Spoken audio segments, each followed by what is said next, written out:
To pull my bobbin thread up to the top when I'm quilting, the first thing I'm going to want to do is make sure that I have both my bobbin thread and my top thread visible and have some length to them.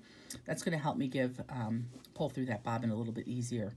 So the first thing, if you don't have those threads, one way to do it is to just simply take a piece of fabric, make a couple of stitches. When you're done with that, you can just pull the threads out. That'll bring both your top thread and your bobbin thread, and you can snip those, and then you'll have some long lengths of thread.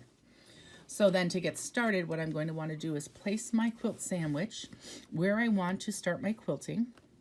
I'm going to drop my presser foot down, and then just manually turning, I am going to bring my needle down and up one full rotation. Once I have that done, I'll bring my presser foot up, and I'm just going to pull my fabric out just so I can see what's happening under here. We've got a stitch locked in place there, and what I want to do is take those threads and just give them a little bit of a tug here, and sometimes I got to hold the one thread to get them truly pulled up. There we go. But you'll notice what I did here is I'm pulling from the bottom. It's making a loop where it grabbed that bobbin thread. So I just want to get in that loop, and I want to pull my bobbin thread up to the top side. So I'm just going to use my little scissor tip here, and that pulls my bobbin thread then up to the top. I've got my top thread as well here. And then I'm just going to take my fabric, and I'm going to go right back to that spot that I initially dropped my needle down into. I'm going to match that spot again, put my presser foot down, and then I will hold on to the threads just to keep them taut, and I can start my stitching then on my quilt top.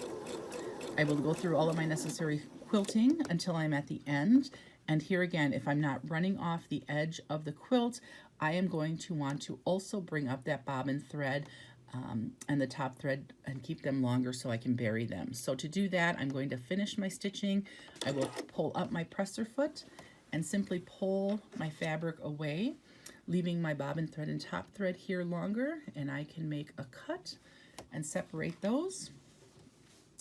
Then once I go back to my piece of fabric here, you'll notice I have just the top thread visible, but if I give it another tug, you'll see that this little thread from the bottom makes a little loop, just like before, and we're going to pull that, and that will be our bobbin thread. Let me grab the right one here. But our bobbin thread that we then pull to the top side, and we'll keep that visible, and we'll bury those all at the end once we're done with our quilting.